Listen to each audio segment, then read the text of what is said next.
everyone, Janie here. Welcome back to my garden. I was just getting some harvesting done this morning. There's a lot of stuff growing, a lot of stuff ready to be harvested, and I have to say I'm pretty proud of my haul this morning. So I started off with harvesting apricots from my apricot tree. I was showing you all the other day. Yes, these are not for you. Not for you.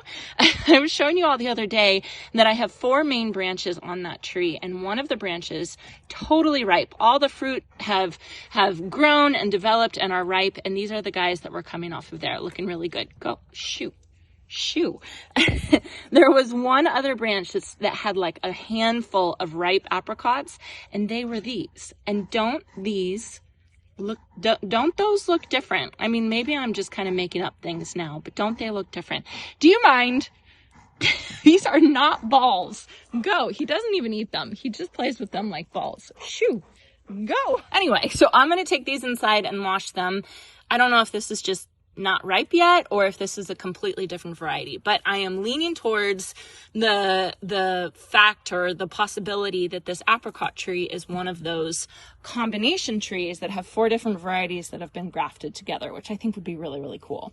And then I got some beautiful strawberries. These are Seascape strawberries. These I left on a little too long, but that's okay. I'm just going to freeze them for smoothies. Then I got my garlic out. Finally, I harvested my garlic. I need to lay it out and let it dry. But look at how good these look. Don't those look fabulous? I've never grown such good garlic before. I'm pretty proud of myself. I mean, I didn't do anything, but I'm pretty proud of myself. And then, of course, I got some cut flowers for a beautiful pink and white bouquet. I think that this is going to be pretty, but I got to let them rehydrate first, so I will arrange that later today. But I just wanted to show you guys my harvest today. Like I said, I'm pretty proud of it. So although harvesting is great, this is actually not the main thing that I need to work on today or want to work on today. I actually want to work on sowing my California native grass no-mow meadow in the center island. First, let me take this stuff inside and then I'll show you all what I'm talking about. Ooh, smells like garlic. So I'm gonna leave these guys here to dry out, then I'll dust them off and then I will start storing them.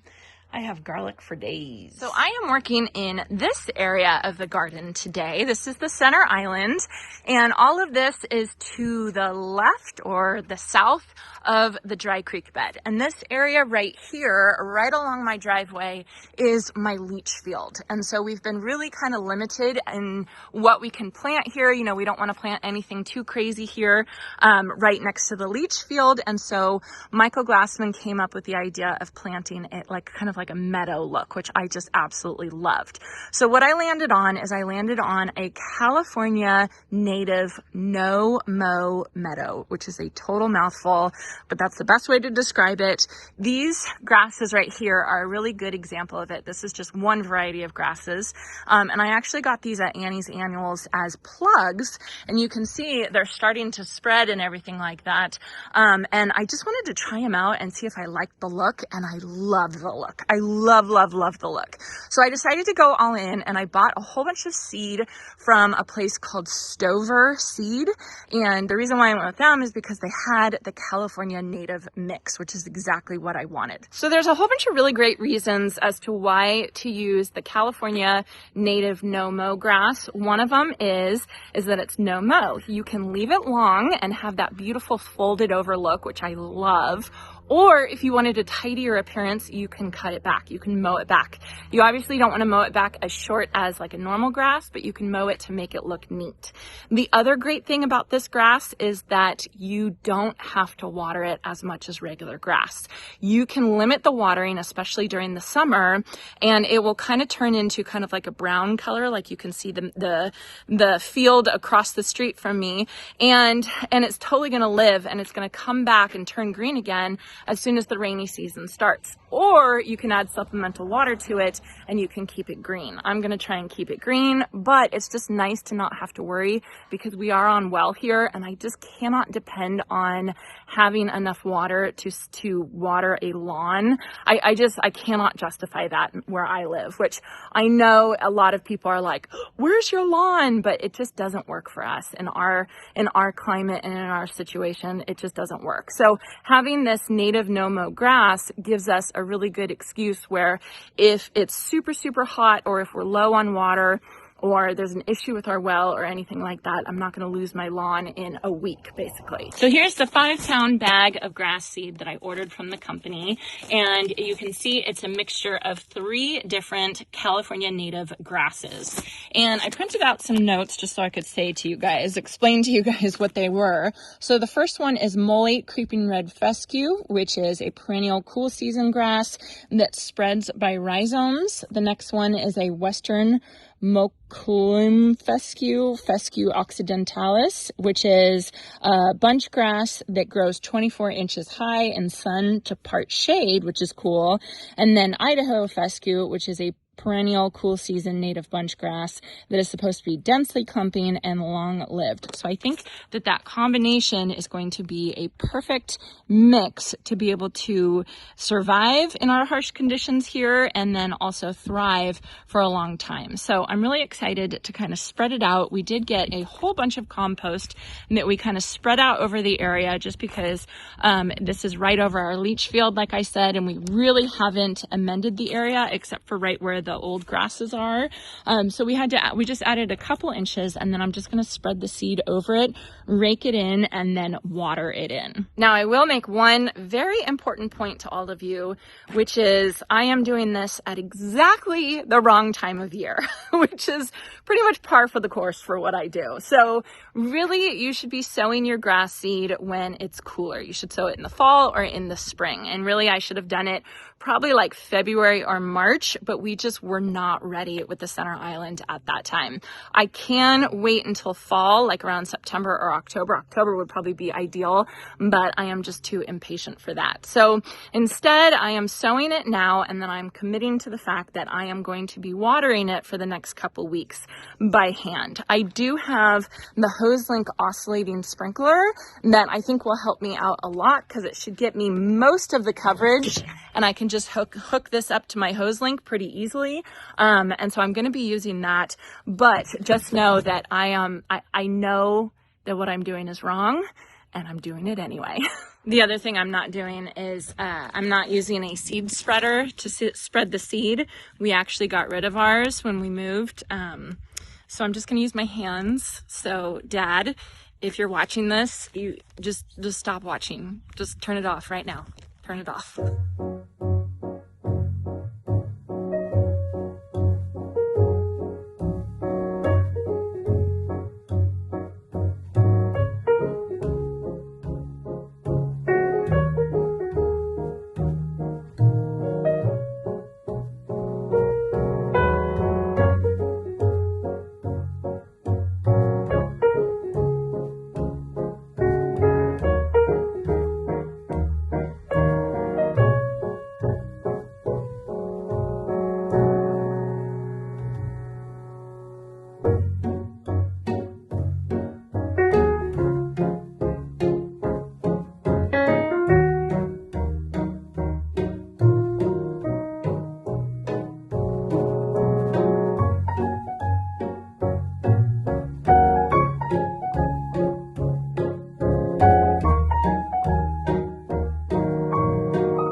Okay, I got it all spread and raked out. The reason why I raked it is because I wanted to make sure that all the seeds were in contact with the soil.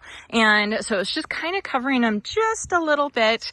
But then I came through and I hand watered pretty well. You guys can see that. But now what I'm going to do is I am going to switch my watering apparatus, and I'm going to get my oscillating sprinkler right here, and I'm gonna set it up and see how it works and see the coverage area. Okay, so the cool thing is I don't have to turn off my water. I can just go like that, and then I can pull this off the quick connect really easily and connect it to this guy.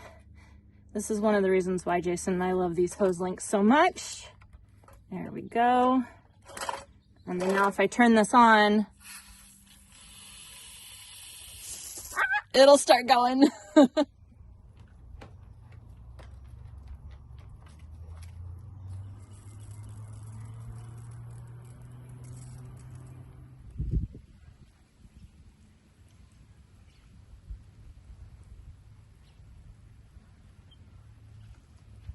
Okay, so this thing is actually pretty cool. I think my job is going to be easier. Watering this is going to be easier than I thought because I'll have this thing. I will have to move it once because it doesn't get all the way, the whole area that I seeded, but it got most of it. And the cool thing with this one is that it's adjustable. So there's a dial that you can change the intensity of it, right? I have this one full intensity so it can reach over there, so it could reach as far as it can.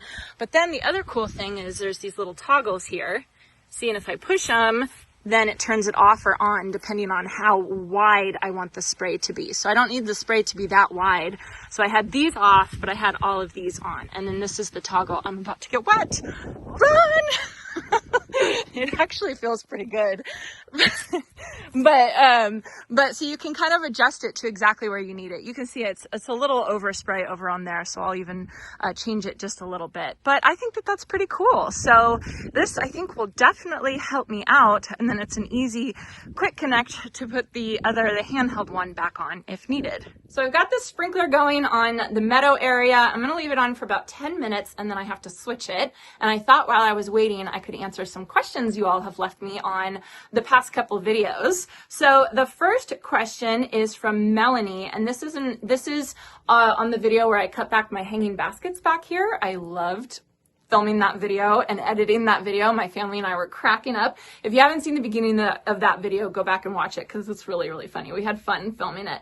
Melanie asks, when you planted the super petunias in your big swoop at your last house, did you have to cut them back halfway through the season? And I thought this was a good question to answer because a lot of people ask me if I'm going to cut back the zigzag planter, the Super Petunia Tiara Pink. And the answer is basically no. So with the swoop, when I had bubble gum, I never cut them back. I had no reason to cut them back because the swoop was so big. It was about 30 feet long that it was like, yes, it was in a container or like a contained area, but it was technically just in my landscape. And I don't cut back super petunias or super beanas if they're in the landscape because I find there's no need to cut them back. They kind of just grow on top of each other and you can't really see if they're leggy or anything because they kind of just spread out. So I never cut them back in the swoop unless they started growing into the sidewalk. And so my front swoop, I lived in a neighborhood and I had a public sidewalk right in front of the swoop. And bubble gum would get so big that it would start growing into the sidewalk. And so I had to trim it back so that people could still walk past the house. So normally I wouldn't cut it back, but I did have to cut it back for the sidewalk. And same for the zigzag planter. Normally I wouldn't cut it back, but I'm cutting it back for the white pots so it doesn't smother my heliotrope. But that's the only reason why that I would cut that back. I'm not cutting it back for legginess or anything like that because I just don't think it needs it in that area. Next question is Marcy, and this was, I think, yesterday's video when I was cutting back my pink profusion salvia. Marcy says, gorgeous. Thank you, Marcy. Is there a reason you didn't cut back the blue salvia as well? And I'm assuming she's talking about the plain the blue salvia. I don't usually cut back plain the blue salvia. I never have. Maybe I have maybe once or twice, but I will go in there and I will deadhead it, like specifically deadhead the old ones. but it just doesn't need to be cut back. It just, for me at least, it just doesn't need to be cut back. So I just have never done it in all the years that I've grown it, and I just don't ever feel the need. It's just such a good plant, you guys. I just never feel the need to cut it back. Now, if I have like a photo shoot or something that I like really want it to look good, like I said, I'll go in there and I'll deadhead the old blooms, but the calyxes on those are dark. And so it almost, the faded blooms almost look like blooms anyway. So I kind of just don't worry about it. So that's my answer to that, Marcy. That's a great plant, especially if you want to be lazy and you don't want to deadhead your plants halfway through the season. Okay, and then the next question I wanted to answer is from Hernandez. They say, "Hi Janie, I love the new area where the smoke bush is. Thank you. I was wondering that did you stop planting for blooming of the month? I thought I didn't see for May blooming last month. Hope you continue planting that because it was so fun to watch every month." I wanted to answer this, because I'm still doing it. I'm still technically doing it. Let me take the camera and show you. Okay, so what they're talking about is my monthly blooming garden project that I've been doing, where every month I choose a plant that is going to be blooming that month for years to come, and then I can have something to enjoy every single month. So this month, or I should say last month, May, I actually got the most May bloomers that I could possibly find, which is star jasmine right here. Isn't this beautiful? It smells so good right here. So I always think of star jasmine as blooming right around Mother's Day, right? It's kind of like a guarantee it's going to bloom right around Mother's Day. I have star jasmine on my espalier right here. These guys are kind of bloomed out, I think, because they get a little bit more sun, but these guys are still in full swing right here. And my plan was to plant these along the wall in my secret garden right here.